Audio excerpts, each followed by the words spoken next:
Welcome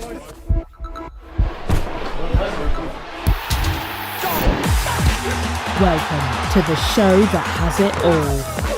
This is the Betfred Super League. What a game! Champions, challengers, newcomers, leagues faithful. Hold on tight. This is the Betfred Super League 2024. There's nothing like league. Yeah.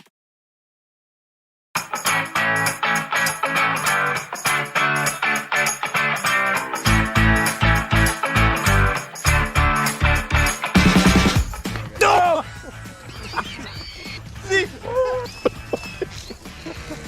Got me here. It took a big chunk out of me. Bleeding. It's bleeding. Oh no, it's bleeding. The thing just ripped me ear off. What do you think?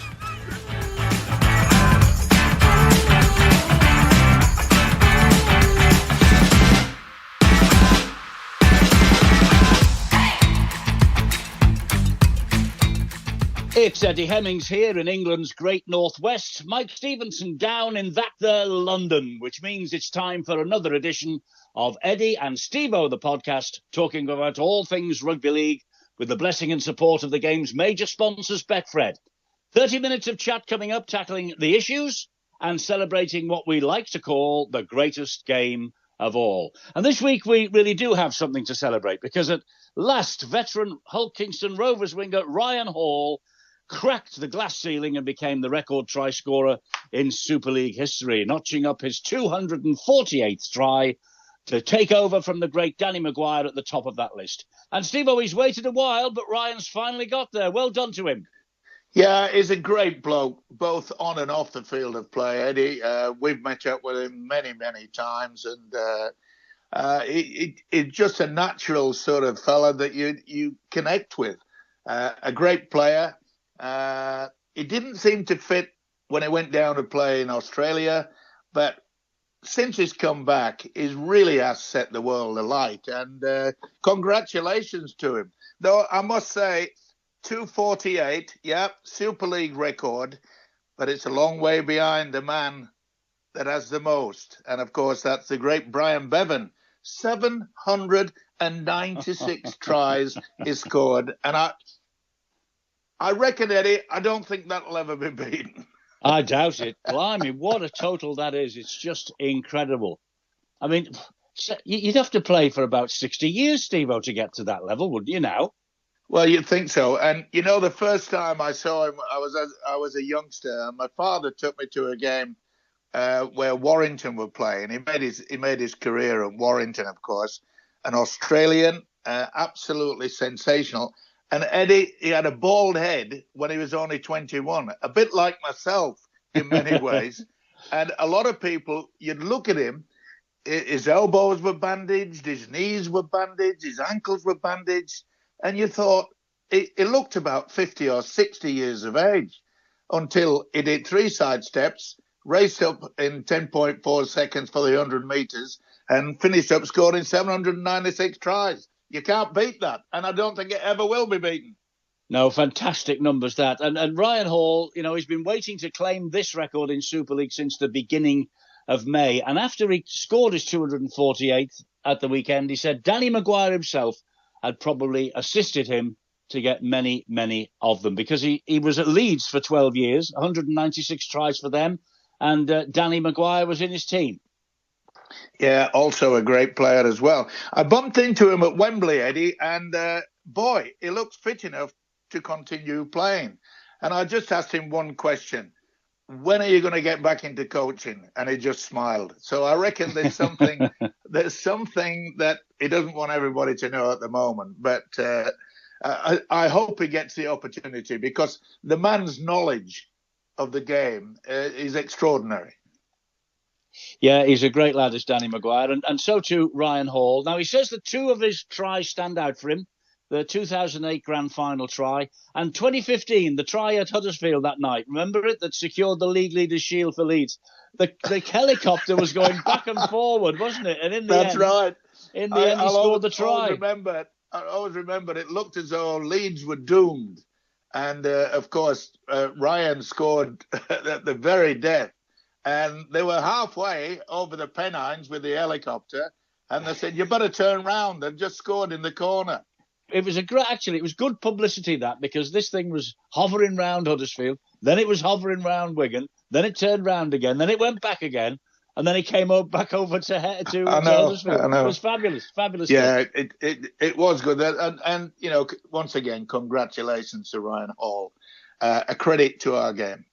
Indeed. 39 tries in 40 England appearances as well.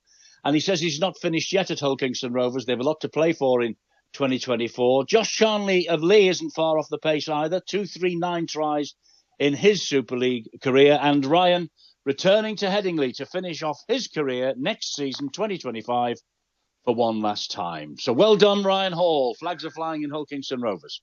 And also, you know, you've got to give Willie Peters a coach. I mean, he really has turned around the red and whites, hasn't he? I mean, they're only 2 points adrift behind Saints and Wigan, and it's been a remarkable achievement. Yes, and he's done really well. He's done a great job. He has. Some good news for you, Stevo. Next on the international front, the 2-test series between England and Samoa finally rubber stamped this week. October the 27th at Wigan, November the 2nd at Headingley. Of course, they met Samoa twice in the World Cup in 2022. They hammered them in the first match, then lost in the semi-final, golden point extra time.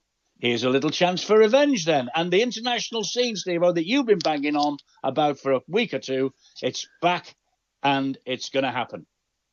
And it's about time as well that all the countries involved in playing our great game, that they've actually sat down, sorted it all out, because they realise that without internationals, the game will just wither and die. And we can't afford to do that. We mentioned a couple of weeks ago in regards to the fact in Australia, it's all about the state of origin. And we can't afford to do that. You know, young kids coming through, that's all they're interested in is Queensland versus New South Wales, when really we need to get back on the international calendar. And well done, the International Federation, for ensuring that we at least have a program ahead of us, not confused. We know it's definitely in black and white, and I'm looking forward to it.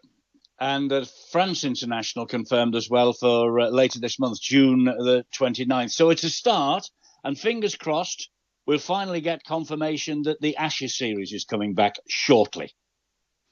Well, it's on the cards, and as far as my information is, that it's just a matter of just crossing the T's and dotting the I's, and it will occur. And we need that Ashes series. Well, staying on international matters for a minute, it appears, Stevo, there is a growing frustration among the Super League clubs that the cash from the Super League is flowing directly into the French clubs' coffers. 1,800 people from Lee made the trip across the channel at the weekend to the Stade Gilbert Brutus.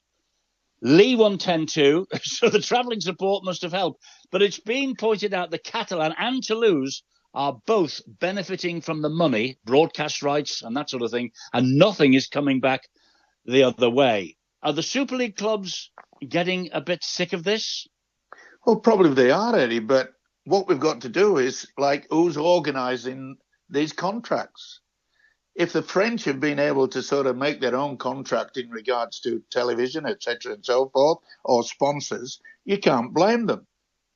And it's all right, the club's saying, you know, they've got next season, you've got to pay for our expenses to go down there, is one thing.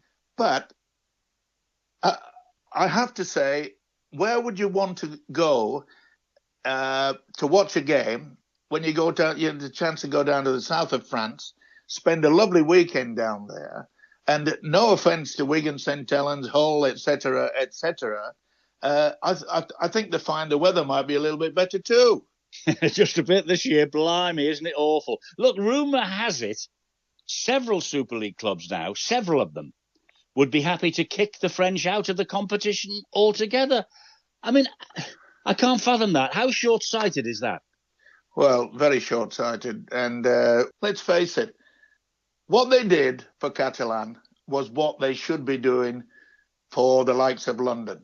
they should be ring-fenced. Catalan was ring-fenced for 3 seasons, so they could not be relegated. It gave them the opportunity. And let's face it, they've been in the grand final, they've won the Challenge Cup. It's a success. And why people want to turn down something that is a success against something that we're struggling on, it just baffles me. Weekend game, Stevo. Look, Warrington suddenly in a tough spot for the first time under Sam Burgess. 3 defeats on the trot now. Wigan at home, then at Wembley. Now Salford at home on Friday, beaten 14-25. Sam saying it's just a little period they've got to get through. It'll test the structure at the club. Cup hangover, Stevo? Well, yeah, I suppose in many ways that we did mention the fact that they didn't have that confidence at Wembley. You could tell that they were a little bit overawed by it all, which is not surprising. And I think Sam Burgess has done a fine job so far. But once again, rugby league fans, boy, they can be cruel at times. And they are turning up in their thousands to watch Warrington. It's been a breath of fresh air as far as I'm concerned, because Burgess has brought in a lot of youngsters or whatever. And he mentioned after the loss to Wigan at Wembley, he said, this will be the start of trying to get a more professional attitude into the club. They'll learn from that.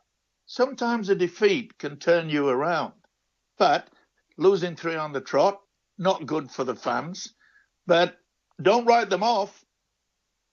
No, never would, but they've got a very big month ahead of them. Hull away this weekend, Huddersfield at home, Leeds at home, and then St Helens and Wigan, both away. And it was on St Helens and Wigan fixtures last year that Warrington came absolutely unstuck.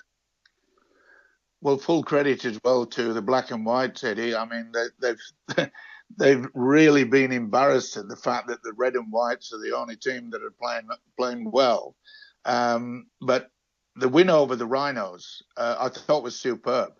They looked to have the defence pretty solid, and they were adventurous. And fair play to the interim coach, Simon Griggs. He's obviously done a lot of effort, especially in lifting the side, because they were in the doldrums. They didn't look like a team that was playing as a team, but they do now. They do, and it was the first win under Simon Griggs, only their second win of the season. I mean, they've got a heck of a long way to go yet. But when you look at Salford, Stevo, they've got the smallest squad in Super League. They were really impressive on Friday. And Mark Sneed, currently topping the Man of Steel ratings at the moment. Brodie Croft, as a Salford player, won the Man of Steel trophy in 2022. Could Mark Sneed be following him in? Well, I reckon he's got to be a clear favourite in regards to the way that he plays. Look, his kicking game is nothing short of superb. He knows how to turn a team around. It reminds me of an old-fashioned style kicker, Eddie, is instead of just opting for the high bomb all the time, into the corners, etc. and so forth, he realises that field position is important. So he does more grubber kicks than any other player in Super League. And in doing that, turns the team around. They have a defensive pattern that is difficult for the opposition to get out of their own quarter. Now, that's using your brains. It was miles in front on that game because of his control in that match. He's a great player. I'll never forget when we were in the commentary box, Stevo. Mark Sneed, they all used to shout, remember? That's Fabulous. right. I like That's him. right. I like him a lot. Look, if you've got a machine working, Eddie, your major cog, which is the largest in the machine, is the one that makes it work. And that's what he does. He reads the game. Very, very special player. We mentioned Challenge Cup hangovers. Wigan just scraped home at Castleford, 10-8. Now, we all know that it's party time in the immediate aftermath of a Wembley win. Players are given a few days off. They are obviously given a few days off when they lose as well. But it does test the mettle of all the sides, doesn't it, the Challenge Cup final? It really does at Wembley. Well, sure. I mean, I don't know how many bottles of champagne would have been consumed, Eddie, but when you have about 2 or 3 days off from hard training, I can understand that. Yeah, they scraped home, but the thing is, they came up with a win, and that's all that counts. I mean, Wigan, they are the leaders now in regards to the fact that once again, young kids coming through with experienced players, and I can't offer enough praise for Matt Peat. He has just been superb. It's very rare you see him lose control of his emotions. He knows exactly what is needed for bringing those youngsters through. And evidently, there's plenty in reserve as well. They've got a good junior development. They always have had, haven't they, to be fair? And one of those juniors who's come through, Harry Smith, talking about the 4 trophies they've got in the cupboard at Wigan now, and 5 in all since Matt Peat took over. He says, we want to keep winning and keep growing. That's the challenge. And I know for a fact, Stevo, that the 4 Super League titles in a row won by St Helens caused a little bit of consternation, dare I say, envy at Wigan, and they've resolved to do something about it. Well, I think it's great that they have that envy, and both St Helens and Wigan, we know that they want to be the best in the world. Never mind, and they've proved it several times. I was also at the London game with St Helens, and the reserve grade before that was on show. And St Helens have got some tremendous young kids coming through. I mean, it was exciting to watch. It was a bit one-sided, yes, we understand that, as was the main game. But when you see these young kids playing a type of rugby league, which is so wonderful to watch. Yeah, it's good stuff, isn't it? And there are plenty of youngsters on the go for Wigan, Saints and Warrington. You mentioned London, Steve, there. You were back at the Stoop against St Helens. Okay, well beaten, but evoking memories of the club's better days with their white, blue, yellow and red quartered jerseys. Remember that second place finish in Super League they had and the 97 World Club Series win against Canberra? Fabulous days there then. Yeah, they certainly were. And it's once again, and we keep mentioning it, it's a shame that, with the point system, they've got no chance of staying in Super League. They know that they're doomed. And apart from the fact they never had chance to be able to recruit higher standard players, and they're trying their best, Eddie. They're giving it all, and you can't ask for anything more. And it's difficult against these top sides who are far more experienced, got speed, got strength. Their defences are solid.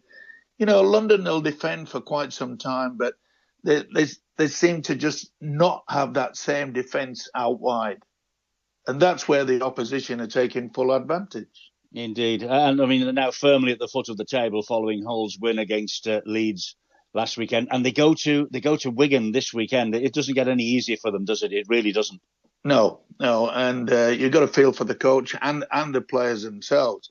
Now, talking about the fact that, London are doomed, they won't be in Super League according to the structure that we have now. Now, I know that this week the clubs are getting together because there's a little bit of rumours suggesting they're not happy with the way that the future is being structured by IMG. Oh, really? Well, they voted for the structure change in the first place. It was their fault in many ways. That's right. But I don't know, as I said it earlier, was it Super League's decision or did the RFL have any interest in that? Because I get confused sometimes, Eddie, who's actually running our game? Who's actually sitting down with the contracts, etc.? And the rules of the game, is it the RFL or is it Super League? And look, if it confuses you and I, who've been involved in rugby league for a long, long time, perhaps too long, that imagine the fans. They're thinking, what on earth's happening? As I understand it, Stevo, and I might be totally wrong, I usually am, all the member clubs of the RFL voted for IMG to get involved. That's as I read it at the time.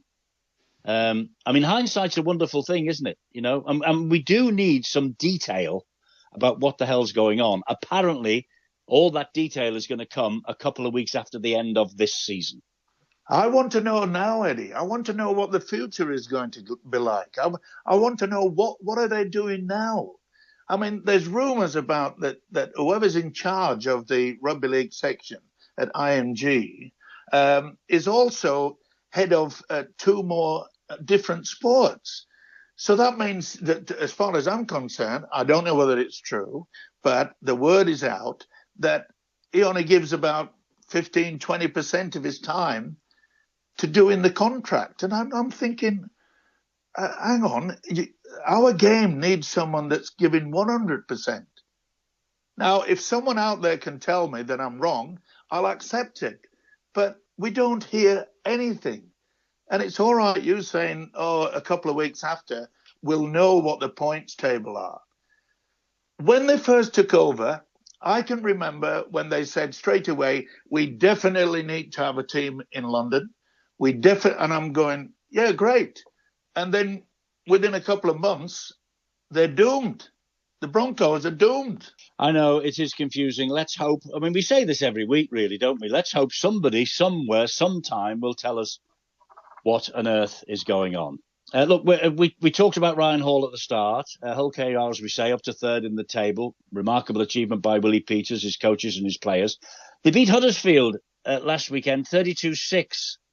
The Giants, they continue to frustrate Andre Savelio. He made his long-awaited debut for them. He was sent off, Stevo, for a dangerous tackle on Mikey Lewis. And from then on, Ryan Hall claimed his place in history. Ian Watson remained upbeat. He has to, I suppose. Well, yeah, I mean, you just have to look at the past results and you're thinking, wow, you know, they've only got 12 points. They're 4 or 5 places out of the playoffs. And yes, it is disappointing. It's also disappointing at Leeds. Oh, just a bit. You know, who would have thought that, you know, Hull would run riot because they haven't been playing well. We all know that. But they finished up with an 18-10 victory. And as we said, well done, Simon Griggs, interim coach. To try and just mitigate what happened at the weekend, emotion, Stevo, playing a part there? Do you think it was a tough week for everyone at Headingley last week after the passing of Rob Burrow? But there was poor execution from Leeds, though, all the way through the game from all accounts. They were way off the pace. Yeah, their defence was all over the shop. Their kicking game wasn't good.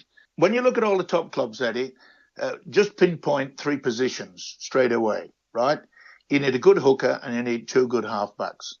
And if you don't get that trio working as a unit, then you're going to struggle. And at the moment, from what I've been seeing with the Leeds games, and I watch all the games, is that they seem to lack that coordination between those 3 players. Is that what they call the spine, Stevo? Can you tell me what the spine of the team is?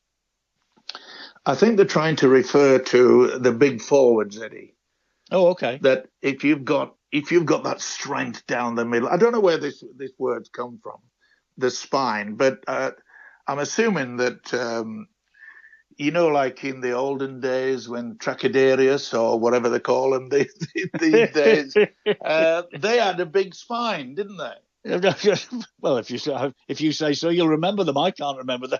Is there an animal or what used to be an animal, Tracaderius or something? Whatever, anyway. Well, yeah. It was fierce. Is that what you're telling me? It was fierce, so that's where the spine comes from. Is that what you're telling me? Well, I'm like you, Eddie. I'm not right sure. I'm just assuming. I mean, we seem to copy a lot of sort of words from down under as well, don't we? Just yeah. You can't blame them. Steve? Is it not fullback, hooker, halfbacks, loose forward? Is that the spine? I don't know. I've no idea. Well, I always relate to the fact that you've got big forwards that can put you in a position so that your 3/4 can run riot. Well, look at your body, Eddie. Well, don't no, please don't. No. Oh yeah, okay. I'll put it this way: we wouldn't be able to walk, we wouldn't be able to twist, we wouldn't be able to do everything unless we had a spine. So I'm assuming that when you've got a good spine, you can walk, you can run, you can do whatever you want. If you've got a bad spine, like you and I have, we struggle to walk, we struggle to run. Yeah, good. Yeah, you're right. Good.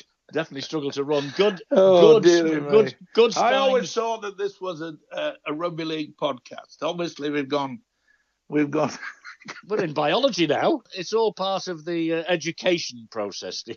Listen, look, can you do me a favour? Can you apologise to anybody who's listening to this? That we'll get back on track soon, I hope. Yeah, here we go. Last week we reflected on Wakefield's 1895 Cup win at Wembley. And I said then that they could be well clear at the top of the championship table this week if they defeated Widnes. They did. They're now 6 points clear at the top. They look on course for the championship. Are they on the way back to the big time, Steve? Well, there's money in the camp. A Wakefield coming back, a new stand at Bellevue, new attitude. Darryl Powell anxious to put his Warrington experience behind him. Will Wakefield be in Super League next year? Well, we'll have to wait a fortnight after the league finishes because IMG will then count up the points, and it'll be a little bit like Eurovision Song Contest. And let's hear what we've got from Belgium. Nil points. Things seem to be going all right in Australia. Melbourne Storm top of the NRL table after a great win in New Zealand against the Warriors last week. And State of Origin 2 coming up next week. Michael Maguire's rung the changes, hasn't he, for New South Wales after the big beating last week? Well, he had to, 38-10. All right, Suwali got sent off for the high tackle on Reece Walsh. The good thing for Queenslanders is that Walsh has returned, is recovered from the knock that Mr. Suwali gave him. There's been a few changes as well, and I'm really pleased for the fullback. Dylan Edwards from Penrith, my old club, is a fantastic player. And they brought back from South Sydney, Latrell Mitchell. And the most important one is they brought back the Parramatta Eels halfback, Mitch Moses. His kicking game is superb. And that's what they were missing in that first time. Okay, down to 12 men, it was always going to be difficult for the Blues. But and there's been a real big slanging match between Maguire and Queensland coach Billy Slater, and they're all suggesting that they targeted Walsh. It was part and parcel of the deal, and the build-up is sensational, Eddie. And it will build, and of course it's down in Melbourne. It is, not Brisbane. So do the Blues have a chance then?